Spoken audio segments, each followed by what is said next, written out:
So we have a few things that we want to discuss today. I want to finish up these questions of where heavy elements are made, and then move on to the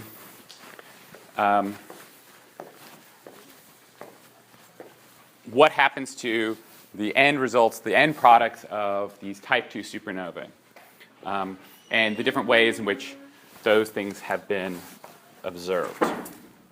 So we're going to basically be trying to review and finish the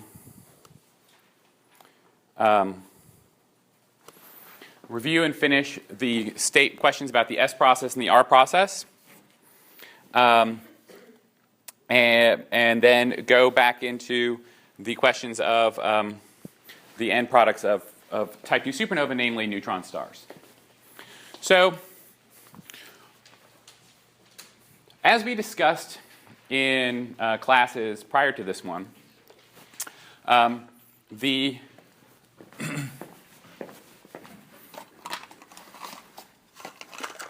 is all bad chunk. It's fine. That's good. As we discussed in previous classes, in a star, you have exothermic burning processes.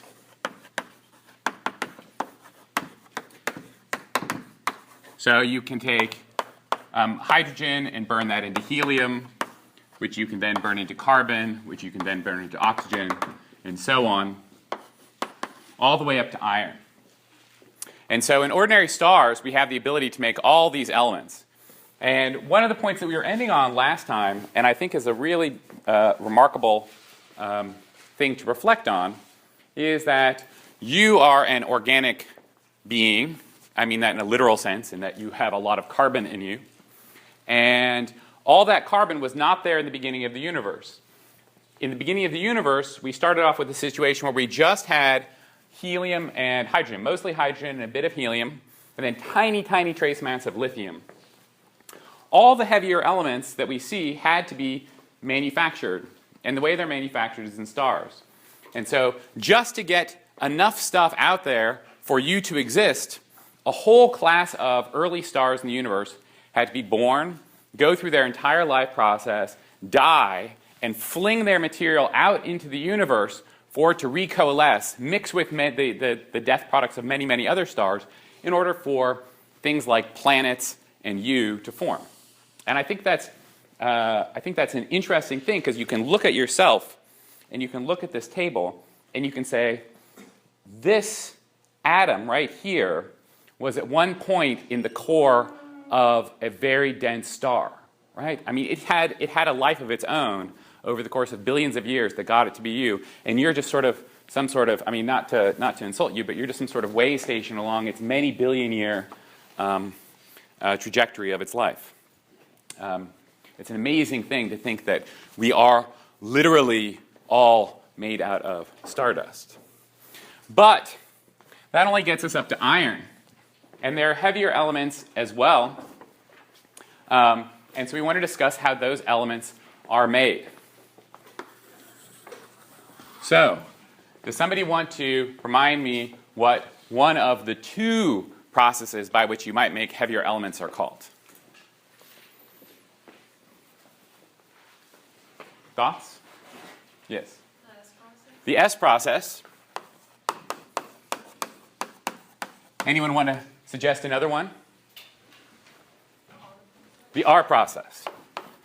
What kinds of candies would you guys like? Reese's? Snickers.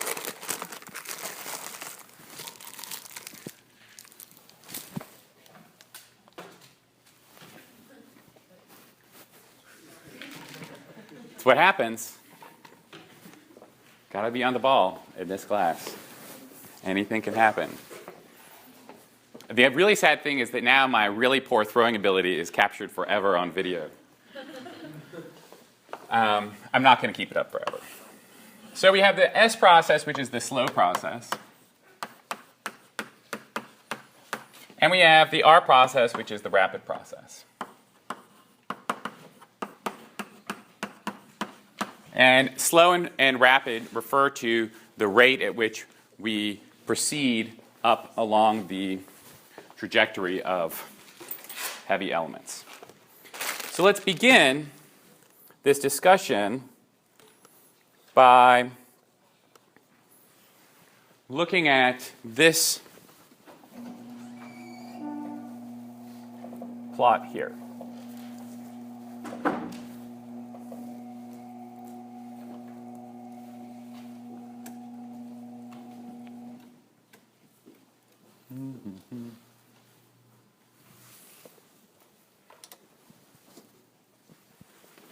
So this is what we referred to already before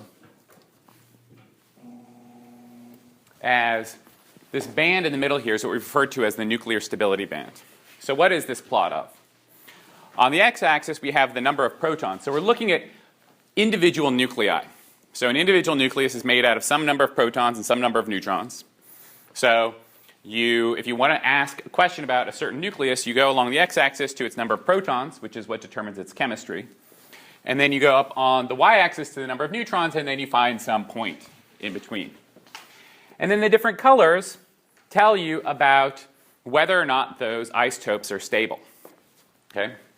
And what is stable means different things to different people. If you're a nuclear physicist, something which is stable might be something which lives for 10 to the minus 6 seconds, 10 to the minus 7 seconds.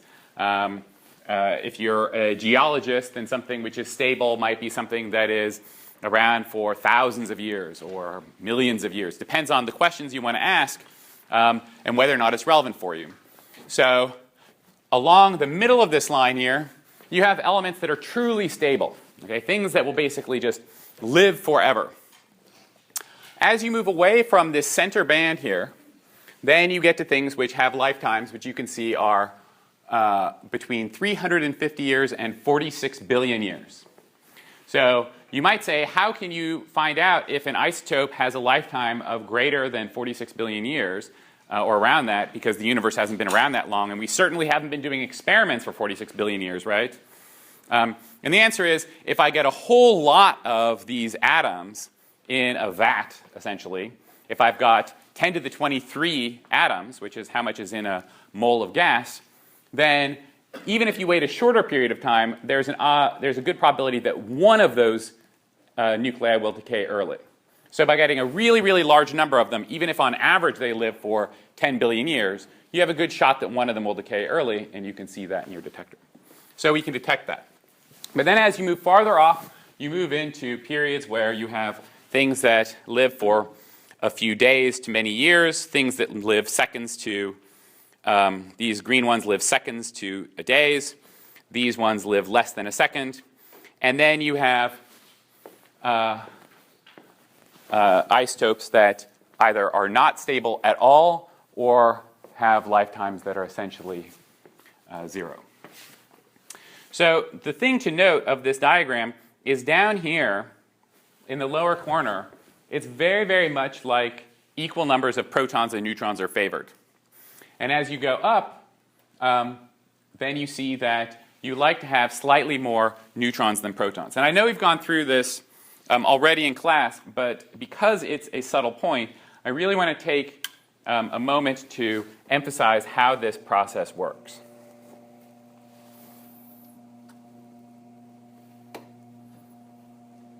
Any questions about that band?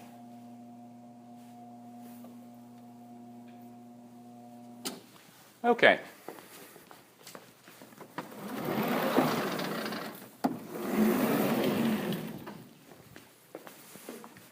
So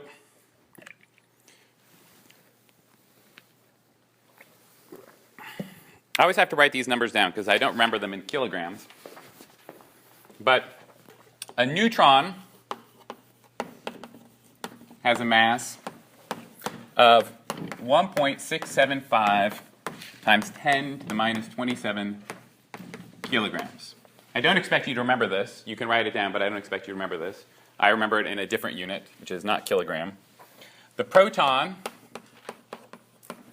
has a mass of 1.673, and the electron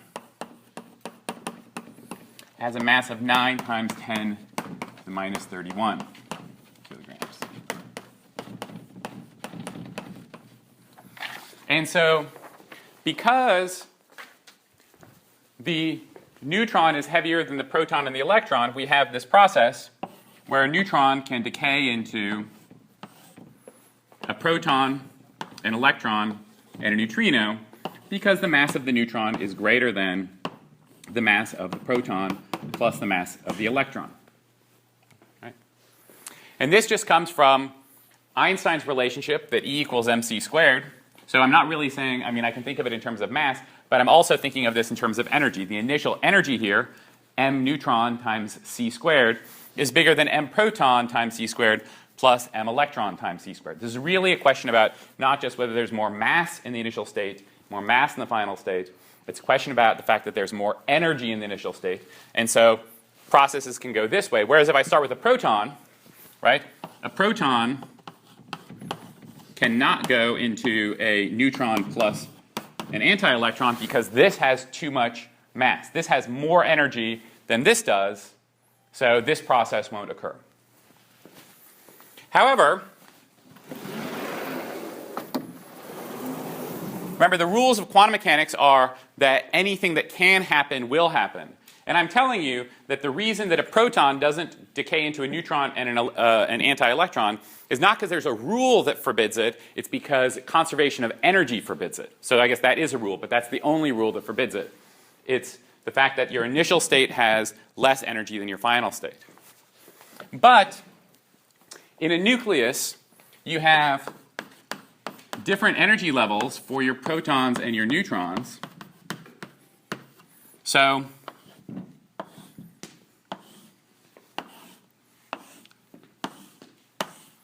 you can imagine a situation, imagine I tried to build an atom where I stuck lots and lots and lots of protons together, and I filled up all of these energy levels, and I didn't have any neutrons. Well, sure, I can't turn this proton into this neutron, all right? I can't move it from here to here. But if I were to turn this proton into a neutron down here, because you gain energy by dropping down to a lower energy state, this difference of energy can make up for the fact that the proton can't decay into a proton and neutron. So this is your ground state. This is your level 1, level 2, level 3. So this is ground, so we'll call that level 0.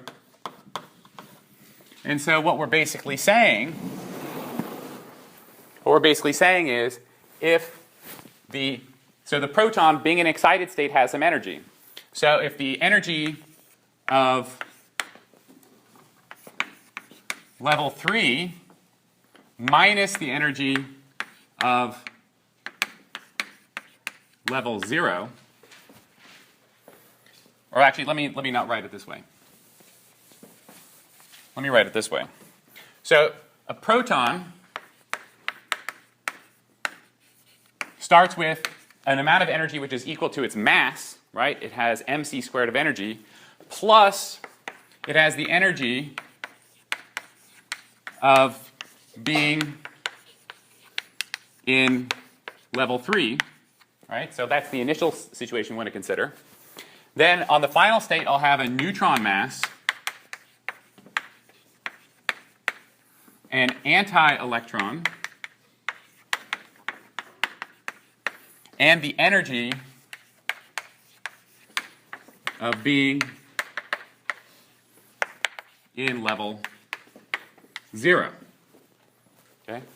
So before, what we said was the proton mass is less than the neutron mass plus the electron mass. So the process of a proton turning into a neutron and an electron could not happen. Sorry, a proton turning into a neutron and an anti-electron could not happen because this energy was greater than this energy. But now we've changed the equation. The total energy of the initial state is not just the proton mass, and the total energy of the final state is not just the neutron mass, right? There's also the energy depending on where I've put it in the nuclear shells. So if I put the proton up in a really, really high energy state, then it's got some extra energy, whereas a neutron in a low energy state will have less energy, and that difference of energy can be enough to allow me to make this equation be imbalanced in a good way. So with this additional energy, I now could turn a proton into a neutron by taking it from a high energy state and moving it down into a low energy state. Yes? It goes vice versa, right? Sorry? It goes vice versa. Which way? From neutron to proton. Well, neutrons can turn into, so a neutron can turn into a proton in free space. So if I just have a neutron sitting here, it's got more mass than a proton plus an electron, right? So my initial mass is greater than its final mass, so it can just go, right? And it will. It'll just decay into a proton. If I just have one freely sitting in space. But I don't have the opportunity for a proton to convert into a neutron in free space. If I just hand you a proton, it'll just stay a proton. But in this situation, that's because the proton weighs less than the neutron, right? It has a lower mass neutron. In this situation, though, I've added some extra energy to the proton by putting it in an excited energy state. And I'm thinking about changing that proton from a proton in an excited energy state to a neutron in a low energy state. So that extra energy that that proton started with, that final neutron won't have, is enough to move the balance of the equation in the opposite direction.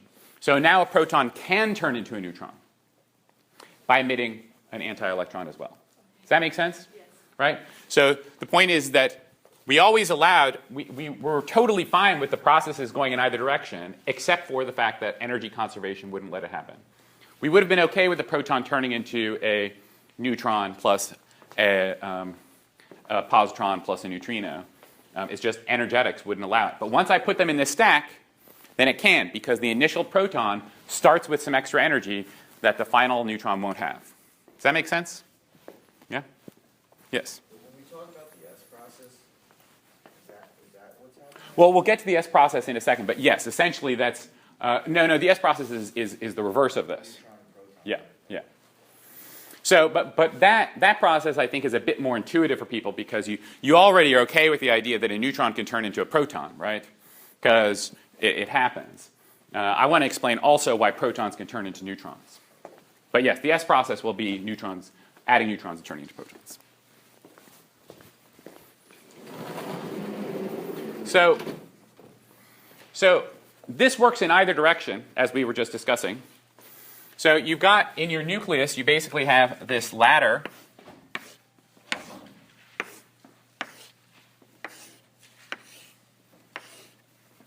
And what's going to happen is you're going to fill this ladder up with protons and neutrons.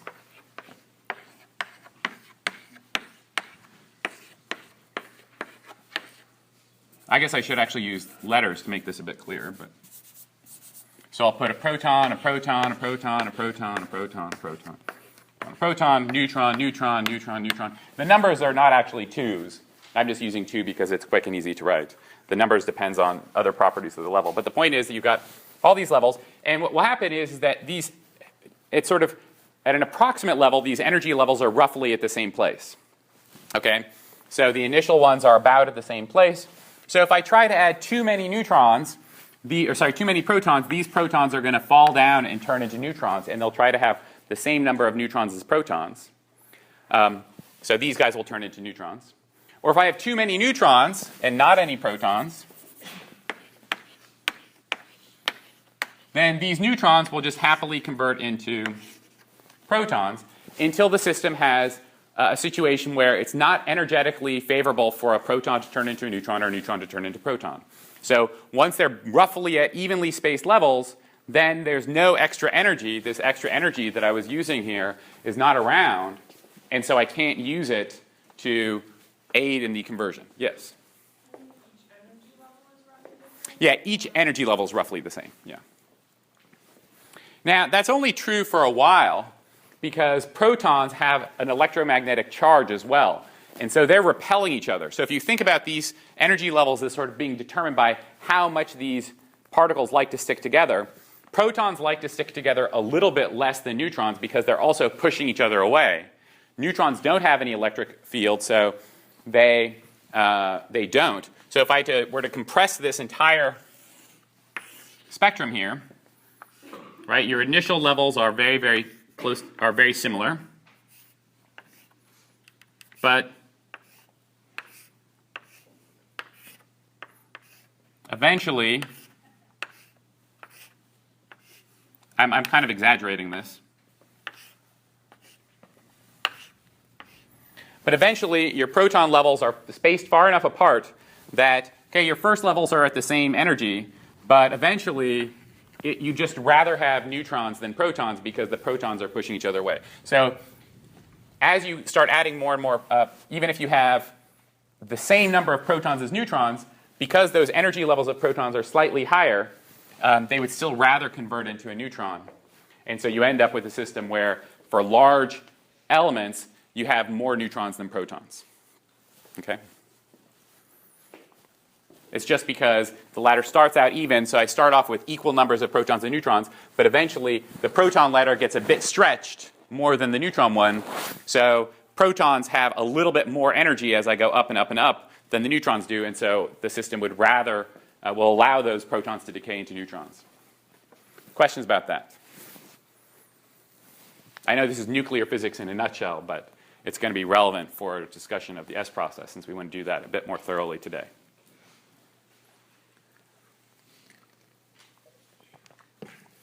Okay. So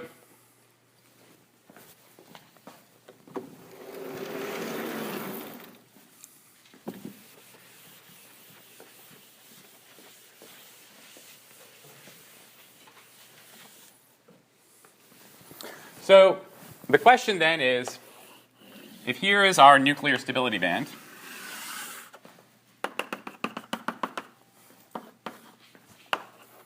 and this line here is equal numbers of protons and neutrons, and if at some point here is, say, iron, you want to know how you're going to make it up that ladder, right? How are you going to make it up to a point up here?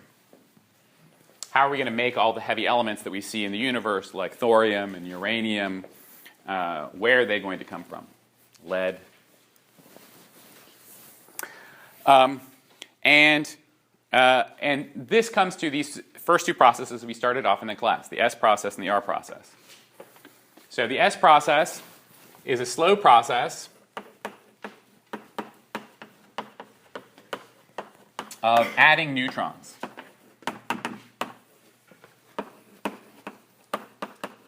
Both of these processes are processes of adding neutrons. Okay, so they're both going to be situations where you're adding neutrons to your nucleus to try to move your way up the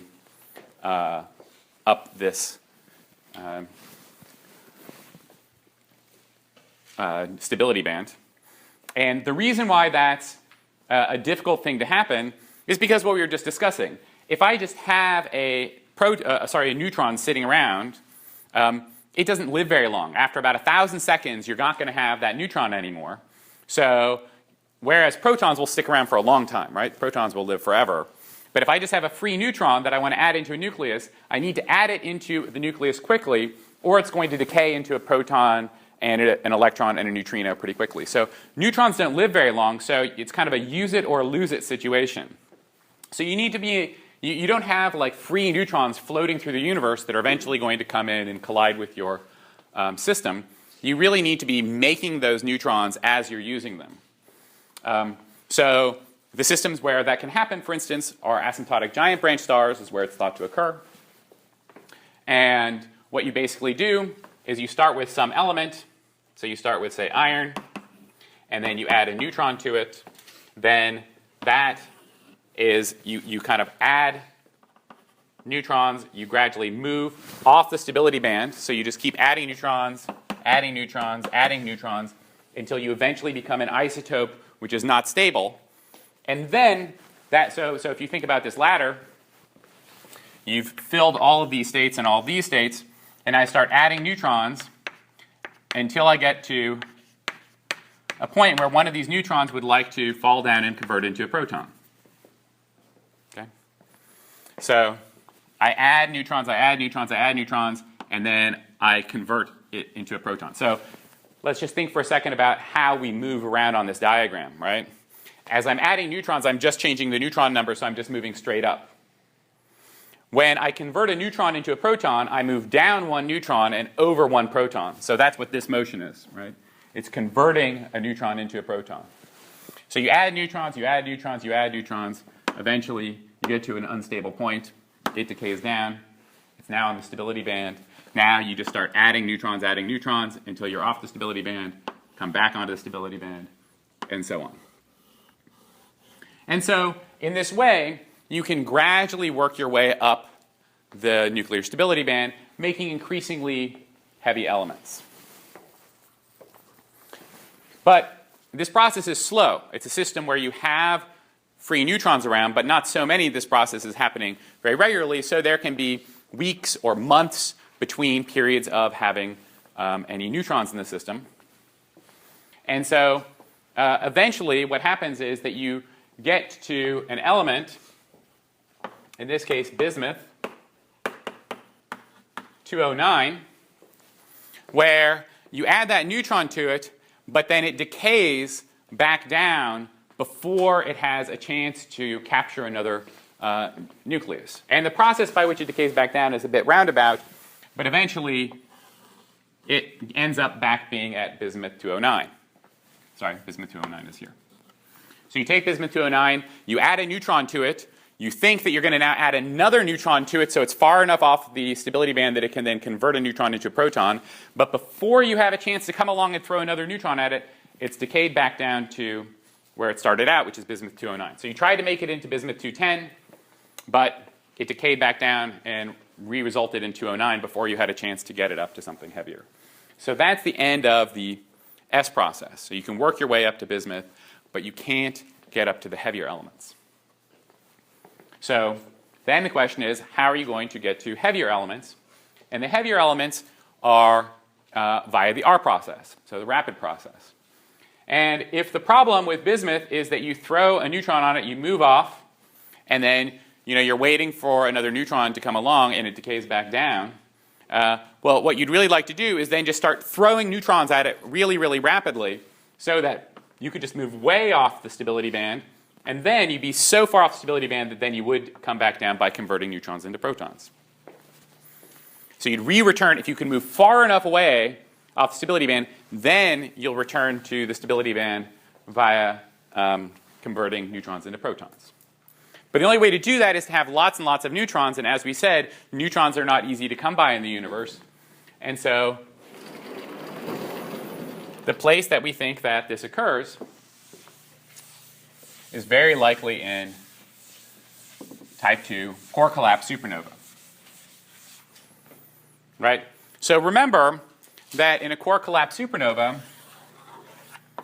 you have all these different elements in the star, but in the middle,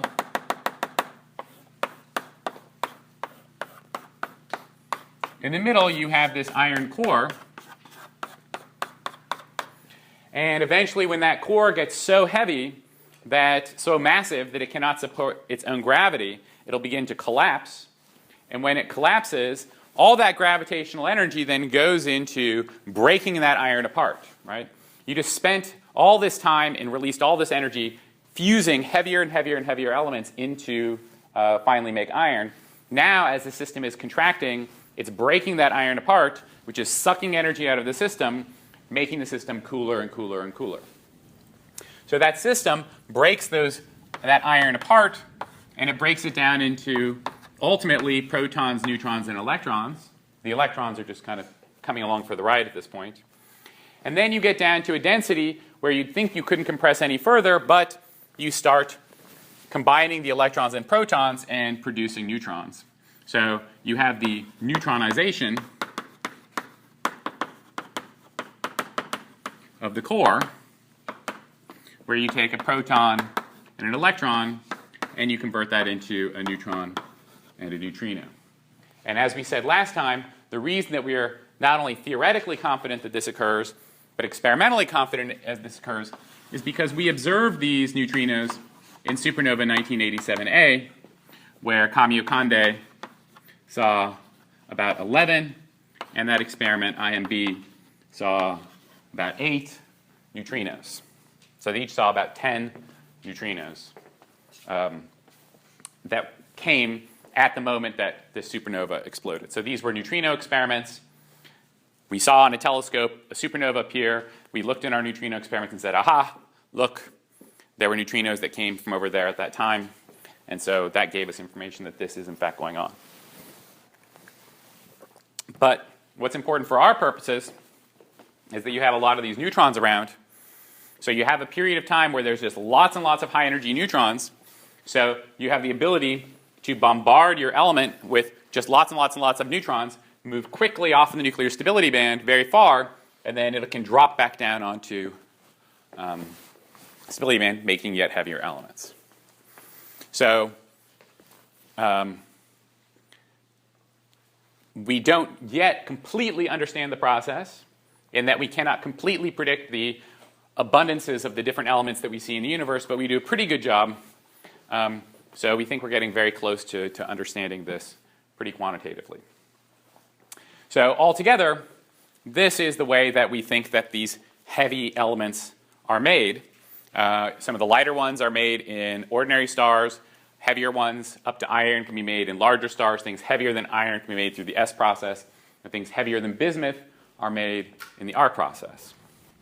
And to get something, all the things that we see in this room, there had to be all sorts of different and interesting stellar lifetimes, supernova, ordinary stars to produce what we observe. So it's pretty remarkable when you think about it. Questions about this?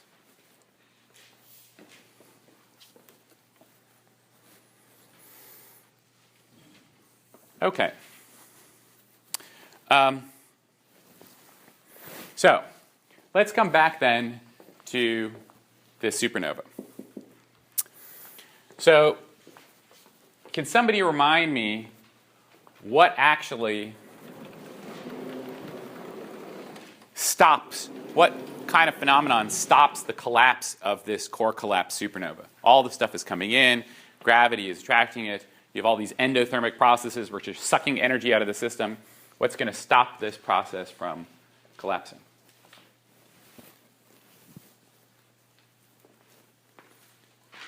Don't worry, the camera can't see you. The camera can only see me. Yes? Neutron degeneracy pressure. Neutron degeneracy pressure. Excellent. What would you like? Nothing? So eventually you compress all these neutrons down to neutron degeneracy, to a point where you have neutron degeneracy pressure. You simply cannot compress them any further. And at that point, you have this dense, so the way you think about it is all this material is falling in, right? You start with something which is as large as a star. The core of the star is going to be tens of thousands of kilometers across, right? But it's starting to fall in, and as it's falling in, you're breaking apart the elements in the inner core. As they're breaking apart, they're cooling off, they're falling in more. Eventually you get down to a point where you start converting the protons into neutrons. The system neutronizes, right? When it neutronizes, that system continues compressing more and more and more. Eventually, all this stuff is flying in, and eventually it gets down to neutron degeneracy pressure. It gets down to the point where there are only a certain number of slots where you can put neutrons, and you get down to that density. All that inward motion stops and bounces back as a shock wave, which then ignites the actual explosion of the supernova. So then you have this question of what's left afterwards.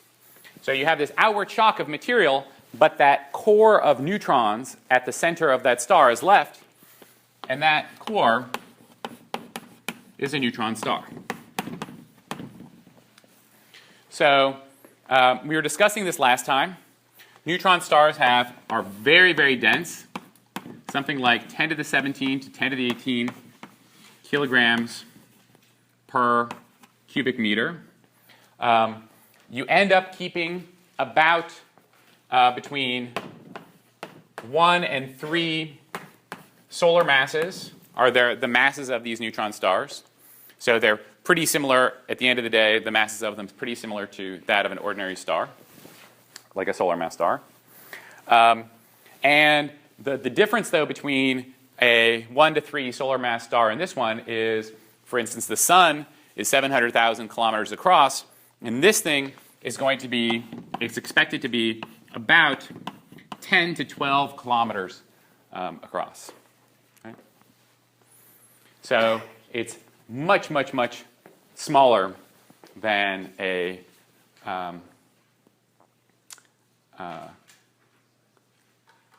ordinary star. These things are incredibly small, incredibly dense, as massive as an ordinary star, and they don't really emit much light, and so they're best to see in certain specific environments, which we're going to discuss.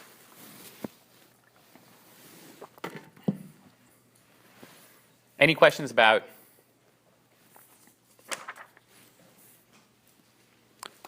this? Yes? Is that 1.2 to 1.3 or 1.2 to 2.3? 1.223. Yeah. On Monday, we're going to ask the question why you don't find any that are heavier than 3. But right now, it's 1 point. But yeah, 1.2 to 3 is what I'm asking. Other questions? Okay. So how do we know that these things exist? Well, among other things, we can look in the middle of supernova remnants. So supernova goes off, there's a huge explosion, you look in the middle of it, and you can see supernova remnants. You can see a neutron star in the middle of the supernova remnant. I'm going to show you an example of one in a little bit. However, there's another way in which this system can also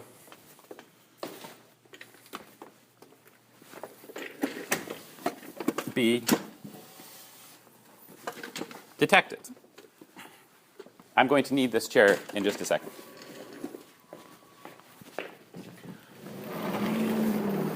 So,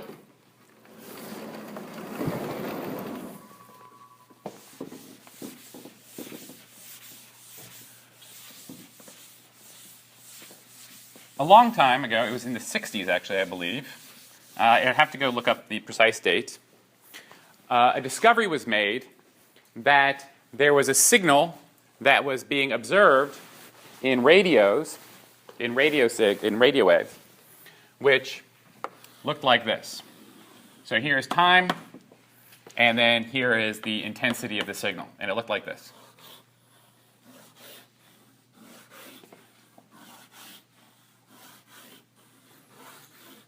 Okay? So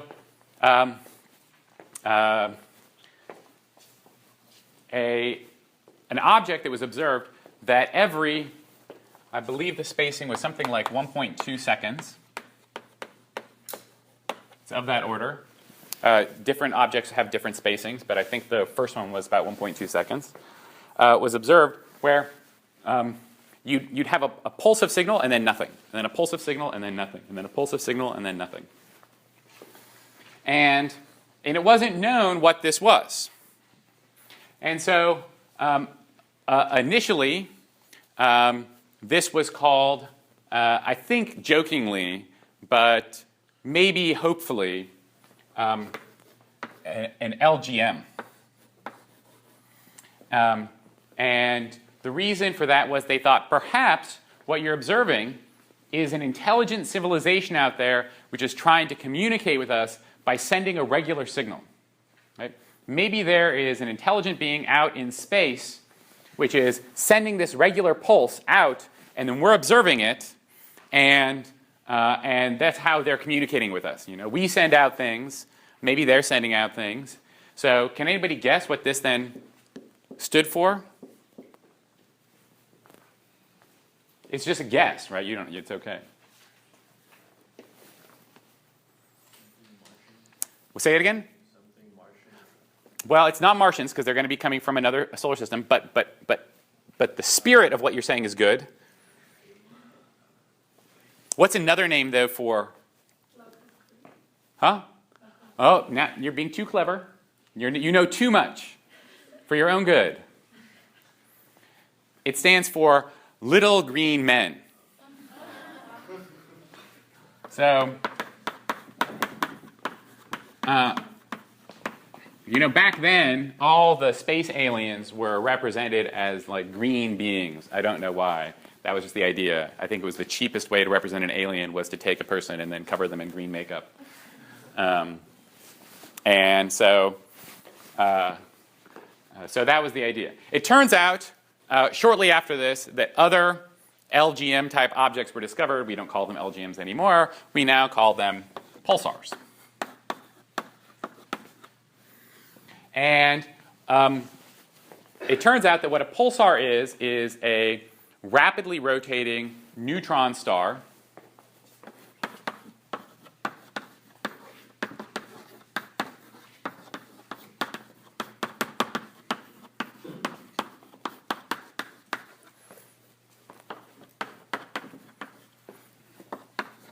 with a beam of radiation.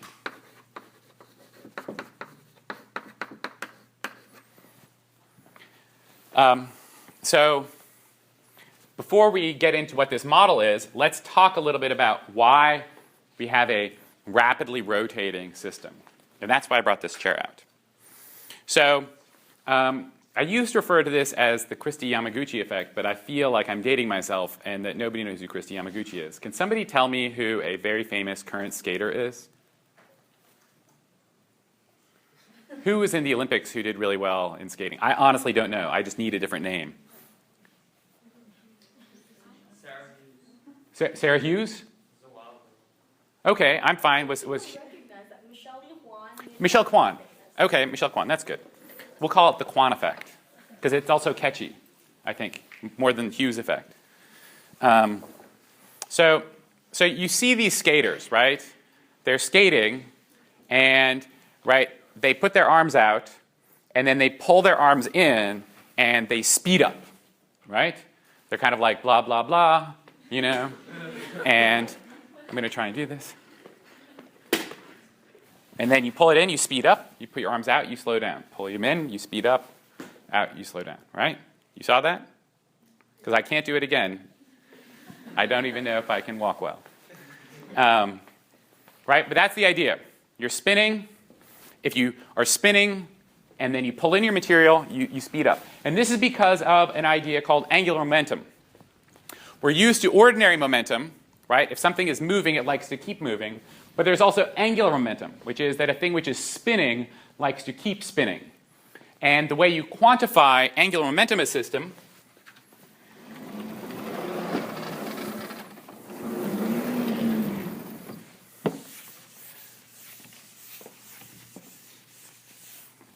the way you quantify angular momentum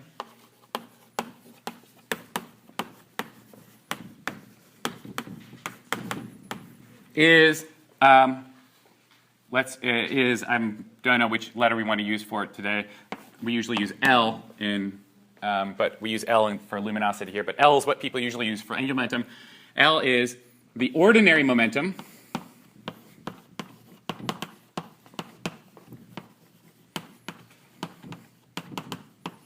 times the radius.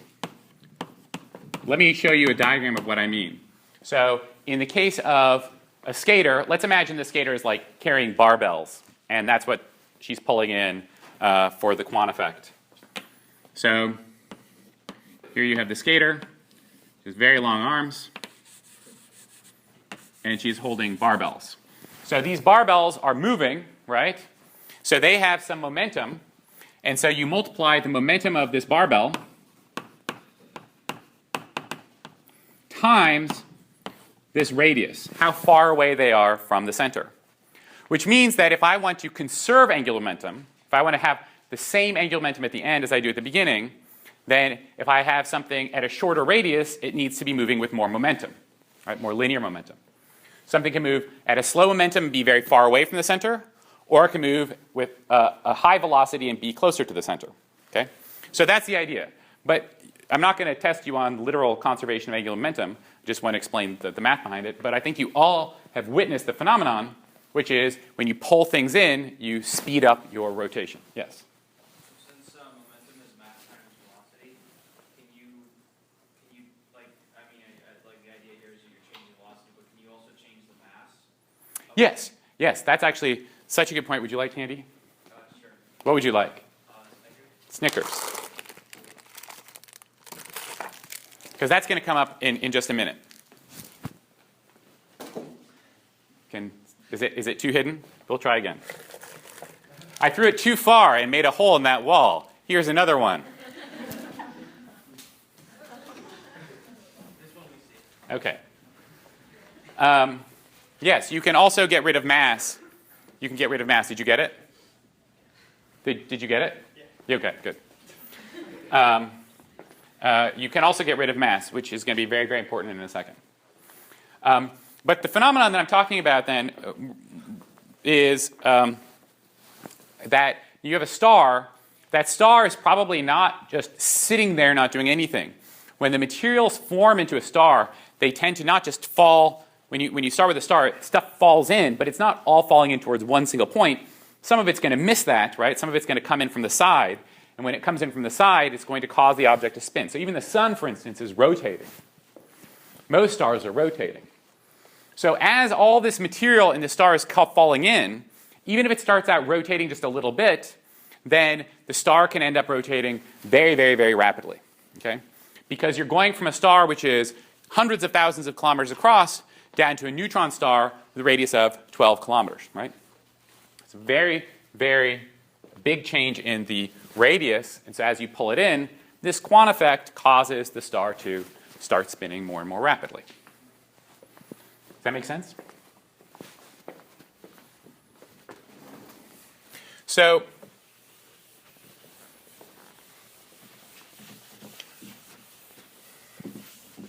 it may or may not surprise you that just like the Earth, neutron stars also have magnetic poles. Right? So the Earth has a north pole and it has a south pole. Neutron stars have a north pole and a south pole as well. And just like the Earth, those north and south poles need not be oriented at the actual geographic points of rotation, right? If you look at the Earth, right, you're rotating around some axis, but the north pole is like over here, right? It's a little off from the actual center of rotation.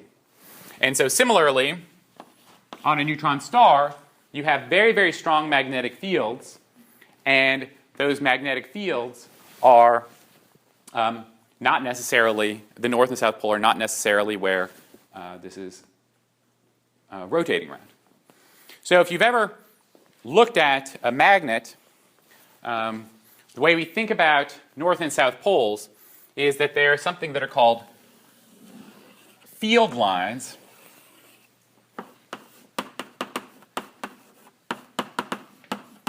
that connect north to south poles. And the idea of field lines are that charged particles like to follow field lines. So if I have some electrons or something like that, they are naturally going to flow along field lines in a system with magnetism. And since those field lines all start and end at these north and south poles, the field lines tend to bunch up near the north and south poles, which means that when particles are flowing, particles tend to bunch up around the north and south poles. And so you end up with essentially hotspots. You have a hot spot on the North Pole, you have a hot spot on the South Pole. The size of those hot spots and the properties of those hot spots are difficult to calculate, but they should be there.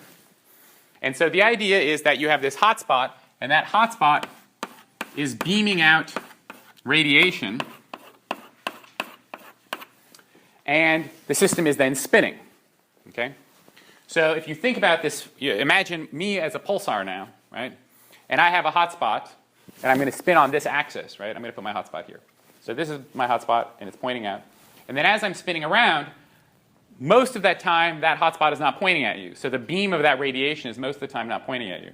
But as I rotate, it points at you, and then it points at you, and then it points at you, right? So if you just made a plot of the intensity you see that radiation appearing and disappearing, appearing and disappearing, appearing and disappearing. And so this is referred to as the lighthouse model. of the pulsar. And it's called a lighthouse model for like the simple reason, right? If you think about a lighthouse, what it is it's a big spotlight that points out and it's spinning around. That light is always being emitted. It's just that as it's rotating, you only see it sometimes. Questions about this?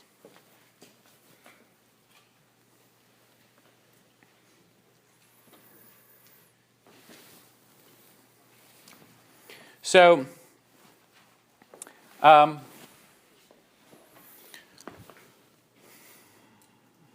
okay. So let me just make a couple of comments, a couple of further comments about pulsars. I think I'm not going to worry about millisecond pulsars today because I do want to discuss these gamma ray bursts. So let's not worry about question 3 on lecture sheet 13. But basically, if you're going to have the opportunity to make a neutron star, then the odds are you're going to make a pulsar. So stars that are above about 8 to 10 solar masses, if they're above that mass where you can start burning carbon, then you're going to be able to get to your iron core. You're going to have end your life in a core collapse supernova, and you're going to produce a neutron star. Unless you're really massive, like heavier than 30 solar masses, and that's what we're going to discuss on Monday. But above about 8 to 10 solar masses and below 30 solar masses, you have a good chance of producing a neutron star. And number 5, escape velocity, will also do that. We'll do that on Monday. So, so let me then go into a slightly different conversation, but still in the same vein of, well, are there any more questions about pulsars right now? Does it make sense, right? You start with a system which is slowly rotating. As it comes in, it speeds up, and then you have this dense neutron star that has hot spots on it that are spinning around and pointing at you. To come to the point of why you got candy, though, and this actually does relate. Okay, I'm going to say one thing about millisecond pulsars, and then we're going to go on. Over time, these objects are sending out energy and mass into space. And as they're sending that out, they are gradually slowing down, right, because of this point, right? You're sending out material. It's probably easiest if I represent it with nothing valuable in here, right? So if I'm rotating,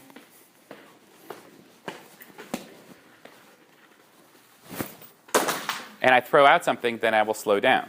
I don't know if that was very well represented, but try it on your own as an experiment, and you will find that indeed, as you eject material, things slow down. And so pulsars should slow down, and there's a class of very rapidly rotating pulsars that are known as millisecond pulsars that are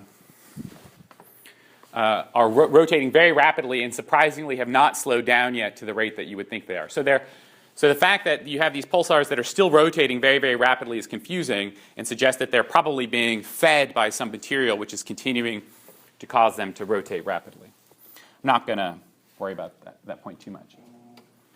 But pulsars should slow down over time. There's a satellite currently operating called the Fermi Satellite, which detects not only radio but also doesn't detect radio, but instead detects gamma rays, so high energy radiation.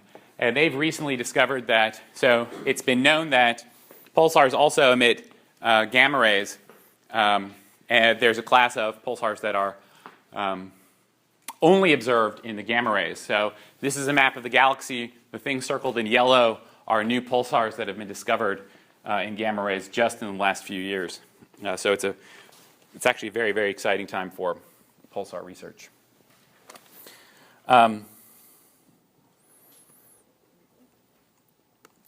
One of the most famous pulsars out there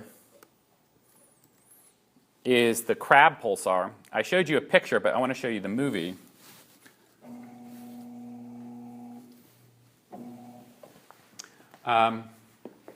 This is in the Crab Nebula. This is in optical. This is in X-ray. and you can see this object in X-ray.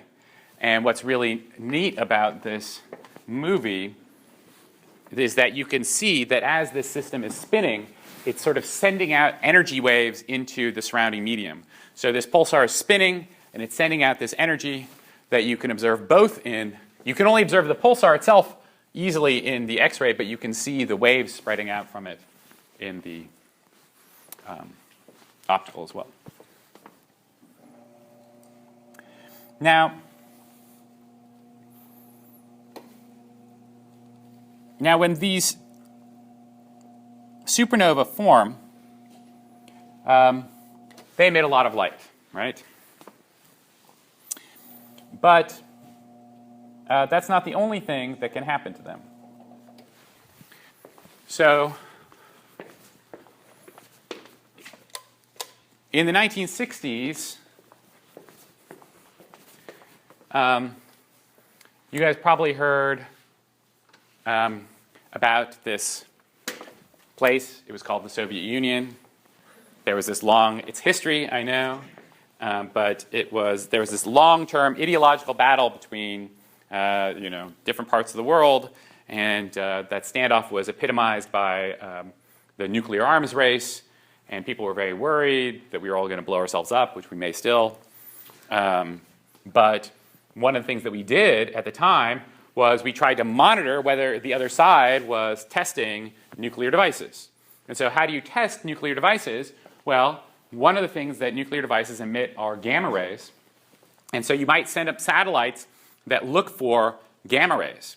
And so there were these top secret satellites in the 60s that started seeing gamma ray events, bursts of gamma rays, that suggested that probably the Soviet Union was doing large-scale nuclear tests, except for the funny fact that the gamma rays weren't coming from the surface of the Earth, they were coming from outer space.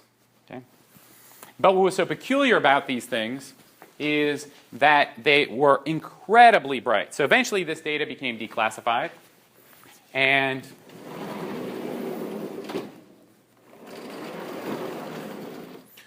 we started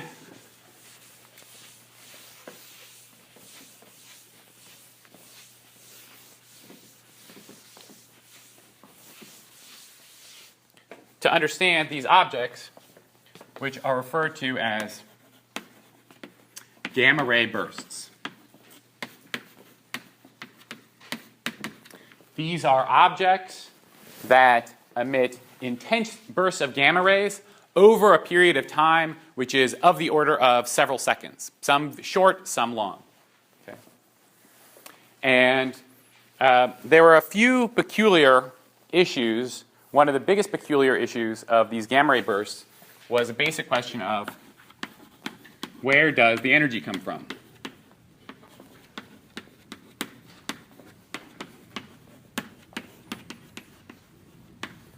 And the reason why this was a question was these objects are very, very, very bright, very, very luminous. And they were so luminous, in fact, that people thought, well, they must be coming from inside of our galaxy, because there's no way you could have an object that is this bright that is very far away. Remember that your parent brightness is just your luminosity over 4 pi times distance squared. So they thought these objects, they're so bright, there's no way they can have a high luminosity, so they must be very, very close. But then the BATSI satellite was launched and determined that these things were actually coming from basically uniformly throughout the universe, which means that they're not coming from inside our galaxy. They're distributed all around in the universe, and because of that, they're very, very far away. So the confusion was, if these things are very, very far away, then how are they producing this much luminosity? So just to begin, let me point out that there are two types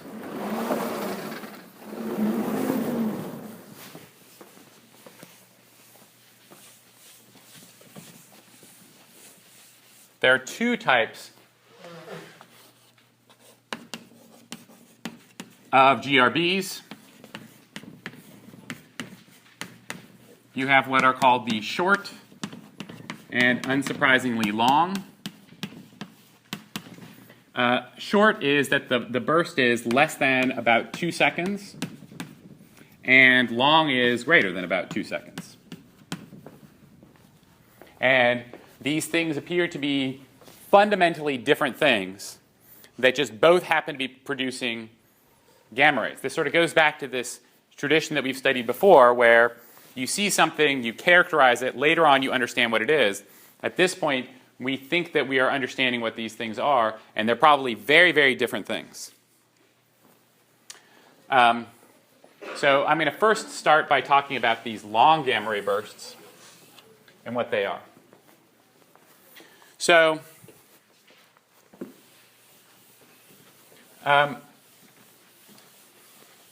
when you have a spinning system,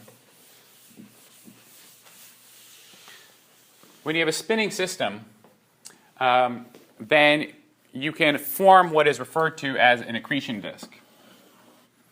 So an accretion disk is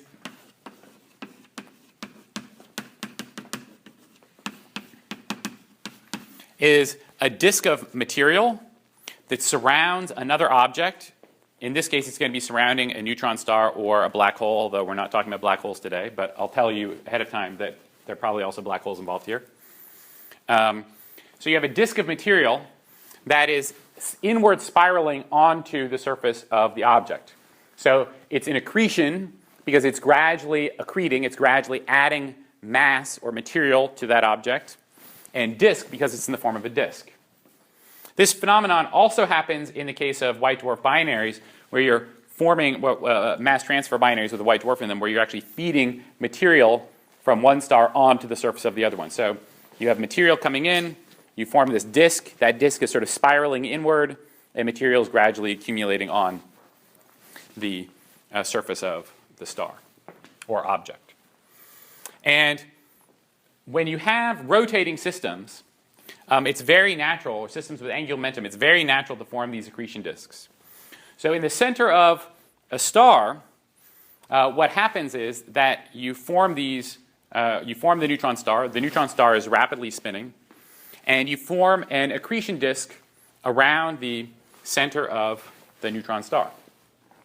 But the difference is that the neutron star is so small and so dense that, think about when you drop something down onto the surface of the Earth. It speeds up, right, because of the gravity of the Earth. But the neutron star is so small and so dense, the gravitational force of things speeds things up to incredibly high velocities as they're falling in.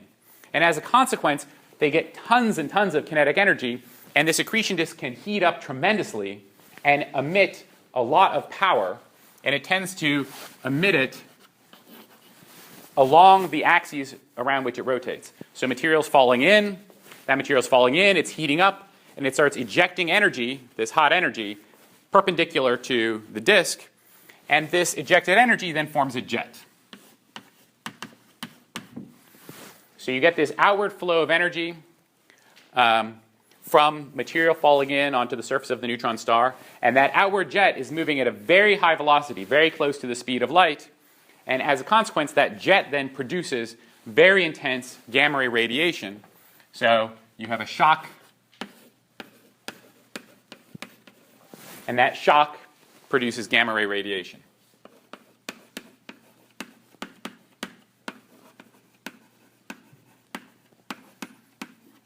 So our thinking about what these gamma ray bursts are is that you have enormous stars, and that when they're rotating, as they collapse, you have a rotating system in the middle. You form an accretion disk in the center of the star. So in the middle of the star, you actually have this dynamics going on. You have this outer material out here. You form this accretion disk in the center of the star. It falls into the neutron star, or what we will find out is probably a black hole. And then you eject energy perpendicular to that disk very rapidly that causes a jet that forces its way out of the star. So spinning in, spinning in, spinning in, energy, right? And that energy shoots out, smacks into the material of the star, and as it's smacking into the surface of the star, it's producing energy which is then pointed along a beam. So I know I'm going through this very, very rapidly, but I want to get to one critical point.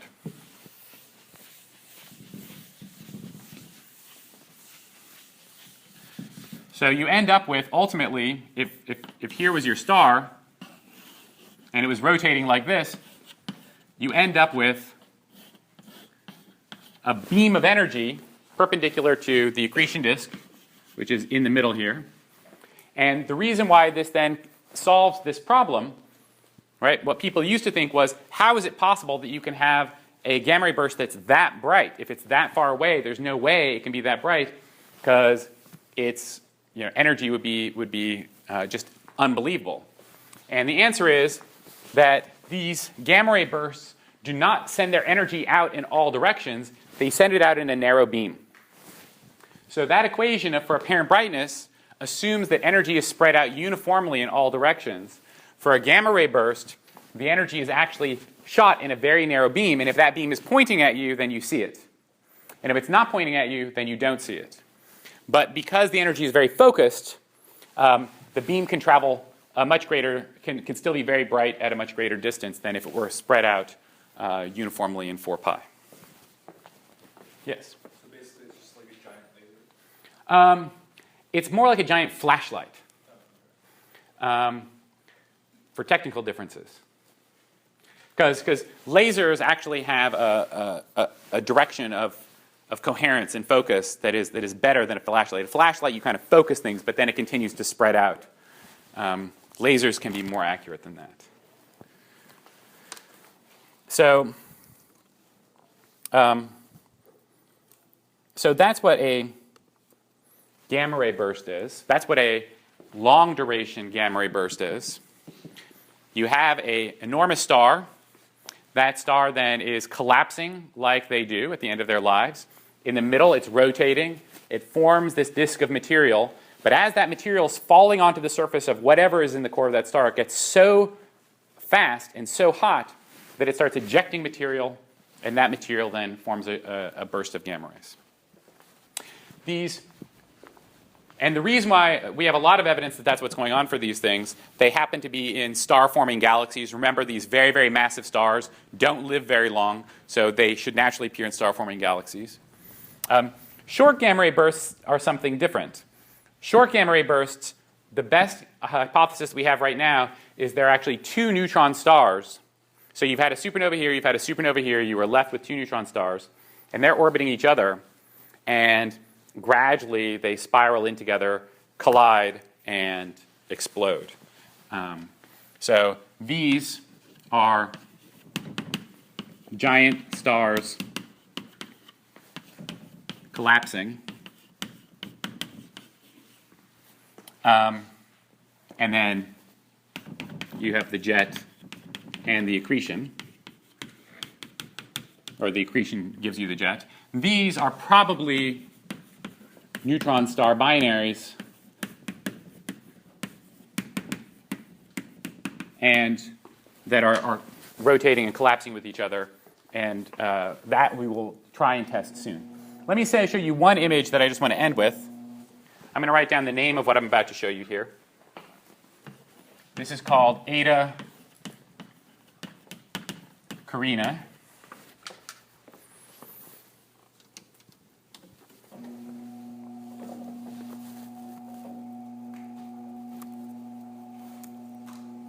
So this is a nearby object.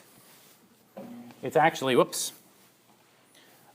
it's actually a binary star system where one star is more than 100 solar masses and a few million times the luminosity of the star. So more than 100 solar masses. Keep that in mind. These things basically live no time at all. And it's got a companion star which is around 20, 25 solar masses. Maybe it's 30. I'd have to check. But the point of this thing is it's not that far away. It's about 7.5 kiloparsecs away. And it's a very variable star. So it tends to get luminous, less luminous, luminous, less luminous over the course of the couple of 100 years that we've been observing it. And so that lets you know that it's at least in the later part of its life.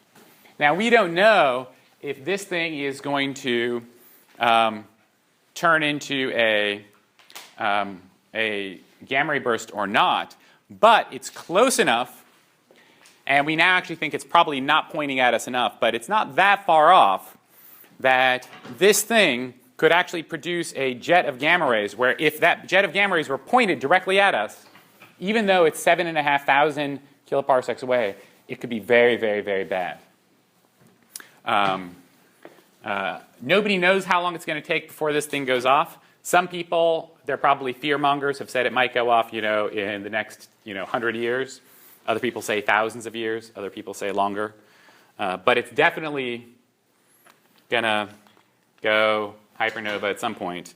And then it'll be very, very interesting to watch what happens, assuming that it's not really, really bad for us. So, yeah, I'll stop there. We will pick up on Monday with gamma ray bursts. With black holes.